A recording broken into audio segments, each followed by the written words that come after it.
Hello dear, welcome करता हूं आप सभी थर्ड ईयर स्टूडेंट को। तो यहां पे देख सकते हैं मिडवाइफरी और गायनेकोलॉजी के एक नए वीडियो में स्वागत है। यह 12वां नंबर वीडियो होने वाला है, ठीक है। आज का वीडियो आप लोगों को मैं बता दूं कि बहुत इम्पोर्टेंट है। अगर ये पीआईडी आप लोग को नॉर्मल भाषा में पीआईडी को पेल्विक इन्फ्लामेटरी डिजीज कहते हैं, ठीक है। क्या कहते हैं पीआईडी को? यह पीआईडी आपसे 5 नंबर में भी पूछ सकता है और 10 नंबर में भी पूछ सकता है, ठीक है। तो चलिए पीआईडी के बारे में देखते हैं। पीआईडी को फुल फॉर्म होता है पेल्विक इन्फ्लामेटरी डिजीज, ठीक है। इन्फ्लामेटरी का मतलब क्या होता है कि प्रदाह यानी श्रोणि का प्रदाह रोग, ठीक है। अब हम लोग जानते हैं कि हमारे पेल्विक रीजन में बहुत सारे जो है ऑर्गेन होते हैं फीमेल के पार्ट में, ठीक है। तो चलिए हम इसके टोटल चीज़ों को देखते हैं। चूँकि यह एक डिजीज है तो इसके कारण, लक्षण और निदान सब चीज़ लिखना पड़ेगा। चलिए एक एक करके हम लोग लिखेंगे, देखते हैं। सबसे पहले आपको समझना पड़ेगा कि पेल्विक इन्फ्लामेटरी डिजीज होता क्या है।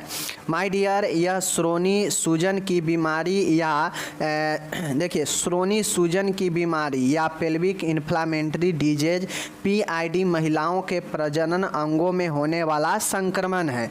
सबसे पहले आपको ये समझना पड़ेगा कि जो पेल्विक इन्फ्लामेटरी डिजीज या इसी को हिंदी में श्रोणि सूजन की बीमारी यानी श्रोणि के सूजन की बीमारी कहते हैं, यह जो होता है यह महिलाओं के फीमेल में जो प्रजनन अंग होता है, जो रिप्रोडक्टिव ऑर्गेन है, उसमें संक्रमण होता है। अब आप लोग को पता होना चाहिए कि कौन कौन सा रिप्रोडक्टिव महिलाओं के अंग है।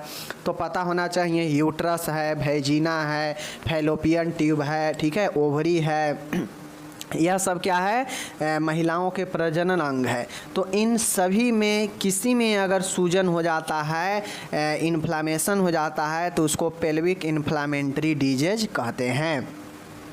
यह श्रोणि प्रदाह मतलब इन पेल्विक रीजन में जो फीमेल का ऑर्गेन होता है, जो प्रजनन में हिस्सा लेता है, उसमें कोई भी इन्फ्लामेशन होगा तो वह पीआईडी के अंदर ही आएगा, ठीक है।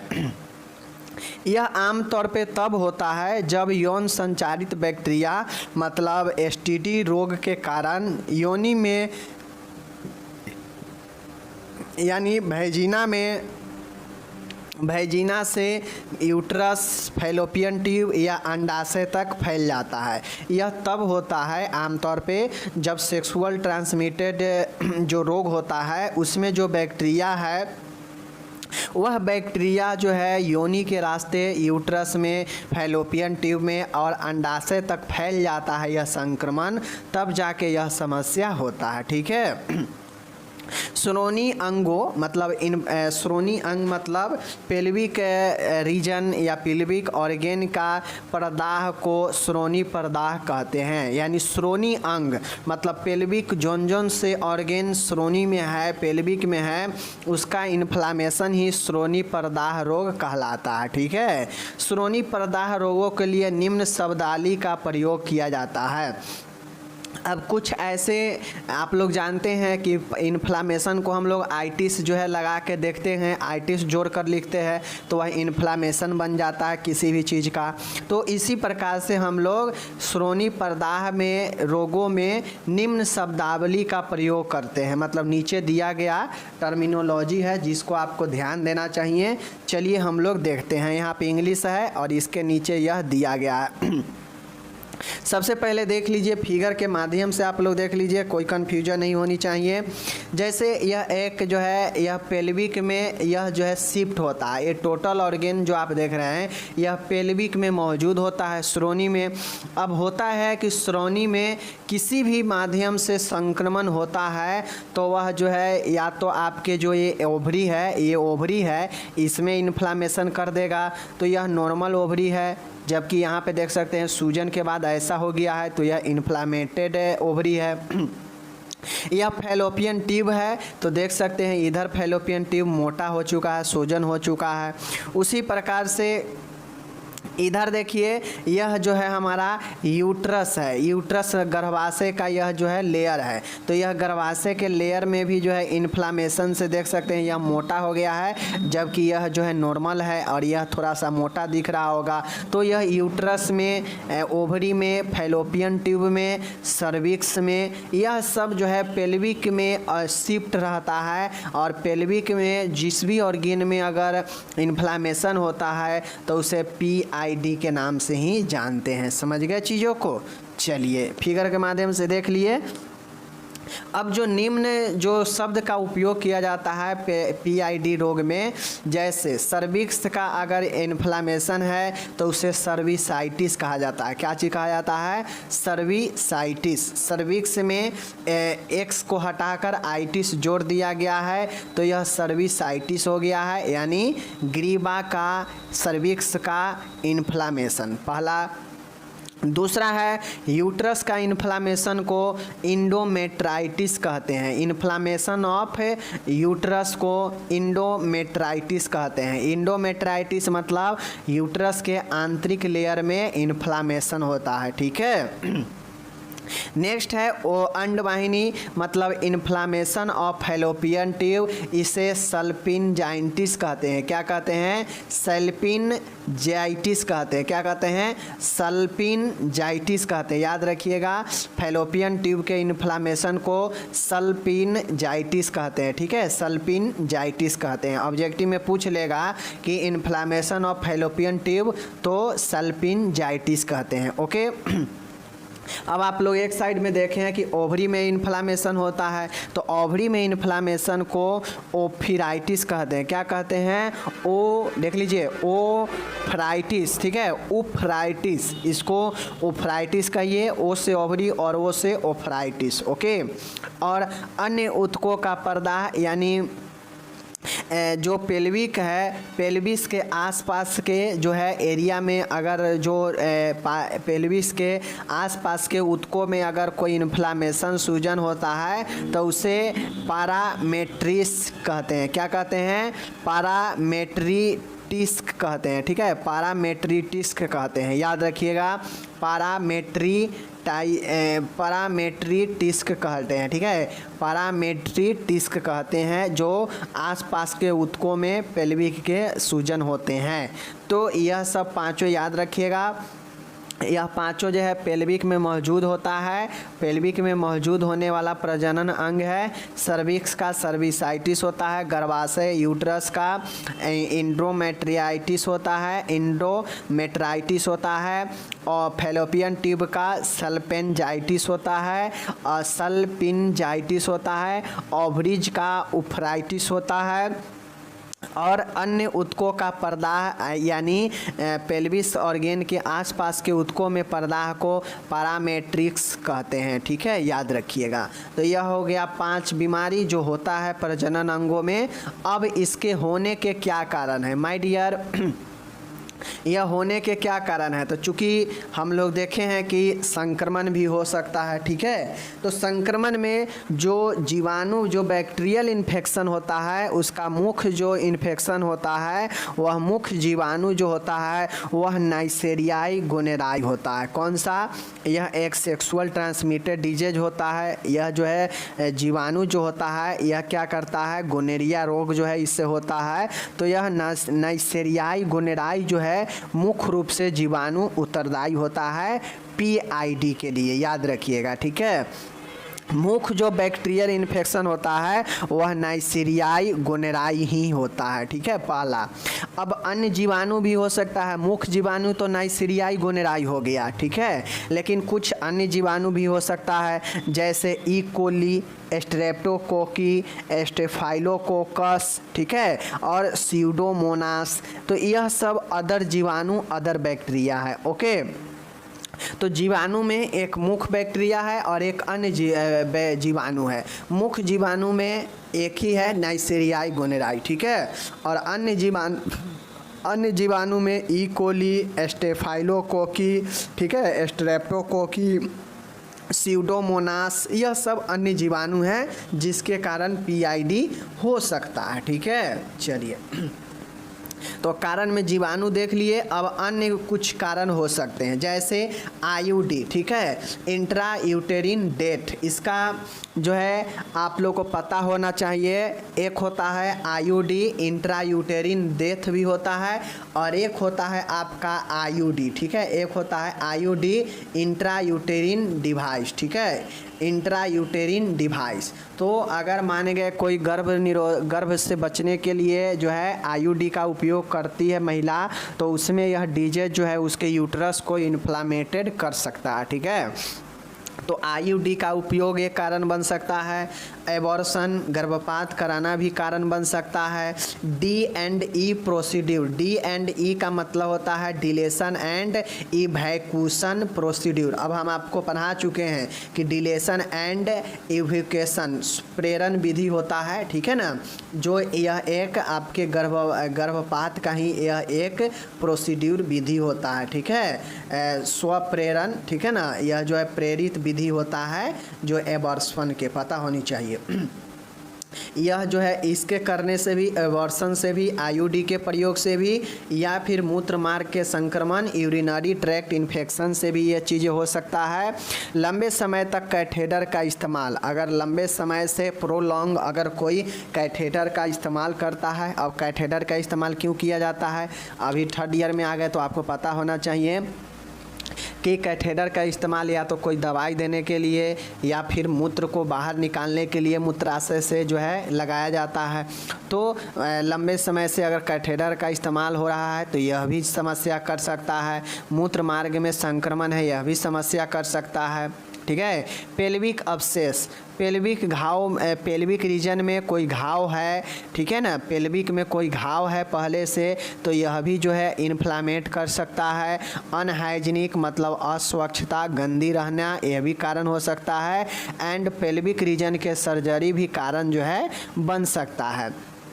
तो यह सब जो है कारण है, बहुत ज़्यादा कारण नहीं है, बस आपको जीवाणु में, मुख्य जीवाणु में एक है नाइसेरियाई गोनेराई, और आगे के जीवाणु में, अन्य जीवाणु में याद करना है। और अन्य कारण भी हो सकता है, जैसे आईयूडी का उपयोग करना, गर्भपात, एबॉर्शन करवाना, D&E प्रोसीड्यूर, ठीक है, डिलेशन एंड इवैक्यूएशन प्रोसीड्यूर, मूत्र मार्ग का संक्रमण, लंबे समय तक कैथेटर का इस्तेमाल, श्रोणी यानी पेल्विक क्षेत्र में घाव होना, अनहाइजीनिक मतलब अस्वच्छता यानी गंदे रहना, श्रोणी का सर्जरी, पेल्विक रीजन का सर्जरी, यह सब कारण जो है PID हो सकता है, ठीक है। चलिए उसके बाद है अब माय डियर लक्षण आ गया, लक्षण एवं सिम्टॉम, लक्षण, साइन एंड सिम्टॉम्स। अब चूँकि PID होने पर क्या क्या पेशेंट को हो सकता है, तो माय डियर बुखार आ सकता है, चूँकि ये इन्फ्लामेशन में बुखार आम बातें होता है। क्यों? क्योंकि बुखार जो इन्फ्लामेशन होता है उसमें सूजन होता है, दर्द होता है, लालिमा होता है, तो उसमें दर्द होने पर तो बुखार आ ही जाता है, नॉर्मल सी बातें होता है, ठीक है, तो बुखार होगा। उसके बाद जो योनि है, योनि से बदबूदार सिक्रेशन आएगा, चूँकि पेल्विक रीजन में यूट्रस का हो गया या आपके वेजिनाइटिस जो हो गया या सर्विसाइटिस हो गया, यह सब जो है सिक्रेशन में रोल निभाता है। तो जो सिक्रेशन आएगा योनि से वह बदबूदार हो सकता है, ठीक है। पेल्विक क्षेत्र में पेन करेगा, श्रोणी में दर्द होगा, कब्ज जो है हो सकता है, यूरिनरी इनकॉन्टिशन मतलब यूरिन में जो है असंयम हो सकता है, और उसके बाद डिसयूरिया मूत्र त्यागने में दर्द हो सकता है। तो यह सब लक्षण है माय डियर, लक्षण याद रखिएगा। कोई भी बीमारी का लक्षण इम्पोर्टेंट हो जाता है, तो यहाँ भी बुखार होना, योनि यानी भेजिना से बदबूदार शराब आएगा, पेल्विक में पेन होगा, कॉन्स्टिपेशन कब्ज होगा, यूरिन रुक जाएगा, और डाइसूरिया मतलब यूरिन त्यागने में कठिनाई होगा। तो यह सब जो है आपके लक्षण हो गए, ठीक है। आगे देखिएगा, डायग्नोसिस है, निदान है। निदान में है लक्षणों की जांच, एग्जामिनेशन ऑफ सिम्टम्स। लक्षणों, सबसे पहला कोई भी बीमारी होता है तो उसमें पेशेंट का इतिवृत्ति लिया जाता है, ठीक है। उसमें पेशेंट का संक्रमण है तो ब्लड जांच एकदम मस्ट कराया जाता है, जो है लक्षणों की जांच की जाती है। तो यह सब बेसिक है, हर एक बीमारी में लिख देंगे, ठीक है। आगे है एक्सरे कराया जाएगा पेल्विक रीजन का, यूएसजी कराया जाएगा, ठीक है। योनि परीक्षण वैजिनल का एग्जामिनेशन कराया जाएगा, सीटी स्कैन भी कराया जा सकता है एंड ग्राम स्टेनिंग भी हो सकता है। तो यह सब आपके कुछ टेस्ट होते हैं। यह टेस्ट सब आप बहुत सारे बीमारी में देखते आ रहे हैं कि लक्षणों की जांच, x-ray, ultrasound, vaginal examination, CT scan, Gram staining. तो ग्राम स्टेनिंग और वैजिनल एग्जामिनेशन यही तो दो नए हैं, बाकी तो सब पुराना ही है, हर एक बीमारी में लगभग लिखा जाता है, ठीक है। तो ये हो गया। अब हम लोग डायग्नोसिस देख लिए, निदान देख लिए माय डियर। तो अब हम बीमारी को क्या करेंगे, प्रबंध करेंगे। प्रबंध मतलब देख रेख, मैनेजमेंट करेंगे, ठीक है। तो पहला पॉइंट है यहाँ पे, श्रोणि प्रदाह रोग से बचने के लिए असुरक्षित अंतः गर्भाशय गर्भ निरोधक आईयूडी के उपयोग से बचना चाहिए। सबसे पहला प्रबंध में ये लिखेंगे कि अगर किसी को आईयूडी के प्रयोग के कारण अगर पेल्विक रीजन में दर्द है या पेल्विक रीजन में प्रॉब्लम, सूजन है, तो उसको असुरक्षित तरीके से आईयूडी जो है उपयोग करने से बचना चाहिए। यह सब कंडीशन में लागू नहीं होता है, चूँकि आईयूडी जो है बहुत जो है कॉम्प्लिकेशन भी देता है, समझ गए। क्यों? क्योंकि आईयूडी तो यूट्रस के अंदर शिफ्ट किया जाता है ना, तो जाहिर सी बात है दिक्कत देगा ही देगा। असुरक्षित एवं अनुचित गर्भपात, इलीगल एवर्सन नहीं कराना चाहिए। कभी भी असुरक्षित तरीके से या अनुचित तरीके से यानी इलीगल तरीके से किसी को गर्भपात नहीं कराना चाहिए। क्यों? क्योंकि गर्भपात तो करा देते हैं, लेकिन यह गर्भपात बहुत सारे कॉम्प्लिकेशन दे देते हैं और उसी में से एक कॉम्प्लिकेशन पीआईडी होता है, जो एवर्सन के कारण हो सकता है कि पेल्विक रीजन में किसी में इन्फेक्शन हो जाए, ठीक है। चाहे यूट्रस में, चाहे फैलोपियन ट्यूब में, किसी में भी जो आप देखें ऊपर में, किसी में हो सकता है। तो कभी भी असुरक्षित और अनुचित तरीके से एवर्सन नहीं करवाना चाहिए। श्रोणि की स्वच्छता को बनाए रखनी चाहिए हमेशा। पेल्विक को हमेशा क्या करना चाहिए, हाइजीन मेंटेन करना चाहिए। जटिल एपेंडिसाइटिस से बचना चाहिए, ठीक है। अब जटिल एपेंडिसाइटिस का मतलब है कि अपेंडिक्स का इन्फ्लामेशन ही, अपेंडिक्स जो होता है ना, अपेंडिक्स, इसी का इन्फ्लामेशन तो एपेंडिसाइटिस कहलाता है। तो एपेंडिसाइटिस से बचना चाहिए, कि एपेंडिसाइटिस ना हो तो बेहतर है, ठीक है। नेक्स्ट है, संक्रमण की रोकथाम के लिए प्रोफाइलैटिक एंटीबायोटिक देनी चाहिए, जैसे क्लिंडामाइसिन, जेंटामाइसिन, डॉक्सीसिलिन, ठीक है। महिलाओं में ज़्यादातर जो है आपको ध्यान में रखना चाहिए कि महिला के अगर यूट्रस में हो या वेजिना में हो या सर्विक्स में हो या सेल्पेंजाइटिस यानी फैलोपियन ट्यूब में, कोई भी पेल्विक रीजन में अगर इन्फेक्शन के कारण प्रॉब्लम है तो प्रोफाइलैटिक एंटीबायोटिक देते हैं, जैसे क्लिंडामाइसिन हो या जेंटामाइसिन हो या डॉक्सीसिलिन हो। यह सब एंटीबायोटिक है जो महिलाओं के पेल्विक रीजन में प्रॉब्लम के लिए दिया जाता है। छठा है, पेल्विक में जख्म होने पर मवाद का चूसन किया जाना चाहिए। अगर पेल्विक में घाव बन चुका है, वहाँ पे पस भर चुका है, तो वो उसे जो है क्या करेंगे, सक्शन करके मवाद को बाहर निकाल देंगे। अब ऐसा सक्शन के मतलब नहीं है कि मुंह से सक्शन करेंगे घाव को और मवाद को निकालेंगे। सक्शन मतलब होता है क्या, कि उसमें से खींचना, निकालना, चूसना, ठीक है। ऐसा नहीं है कि चूसना का मतलब मुंह से ही चूसना, ऐसा नहीं होता है, ठीक है।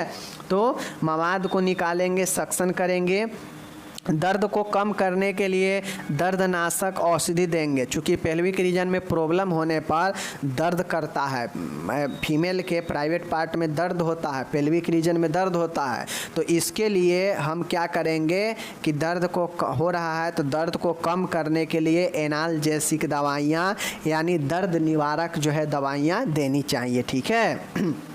8वां है गंभीर पीआईडी मामले में उदरीय हिस्टेरेक्टोमी, एब्डोमिनल हिस्टेरेक्टोमी एवं बाइलेटरल सल्पिंग उफ्रेक्टोमी, बाइलेटरल सल्पिंगो उफ्रेक्टोमी की जाती है। अब देखिए सल्पिंगो उफ्रेक्टोमी का मतलब क्या होता है कि फैलोपियन ट्यूब और ओवरी का जो है सर्जरी के द्वारा हटा दिया जाता है। ठीक है। ये कब? जब गंभीर हो जाए पीएडी के मामले में, तब किसके जरिए? तो एब्डोमिनल हिस्टेरेक्टोमी के जरिए जो है बाइलेटरल सल्पिंग उफ्रेक्टोमी जो है की जाती है, जिसमें उफ्रेक का मतलब है कि ओवरी का सर्जरी के द्वारा हटाना और सल्पिंगो का मतलब है कि फैलोपियन ट्यूब को हटाना। ठीक है। तो सल्पिंगोटोमी फैलोपियन ट्यूब का हटाना, उफ्रेक्टोमी ओवरी को सर्जरी द्वारा हटाना, तो यही बाइलेटरल किया जाता है। समझ गए। रोगी को इनटेक और आउटपुट चार्ट तैयार करनी चाहिए। ओके। एंड 10वां है माय डियर कि रोगी को पेरेनियल देखभाल प्रदान करनी चाहिए, वह योनि स्राव को नियमित रूप से साफ करनी चाहिए। और फीमेल का जो गुप्तांग होता है पेरेनियल रीजन, उससे जो है हमेशा देखभाल करती रहनी चाहिए और योनि से भेजिना से कोई भी सिक्रेशन होने पर उसे साफ रखे, स्वच्छ रखना चाहिए ताकि यह इन्फेक्शन और ज़्यादा ना हो। ठीक है। तो ये चीज़ हो गया। ओके।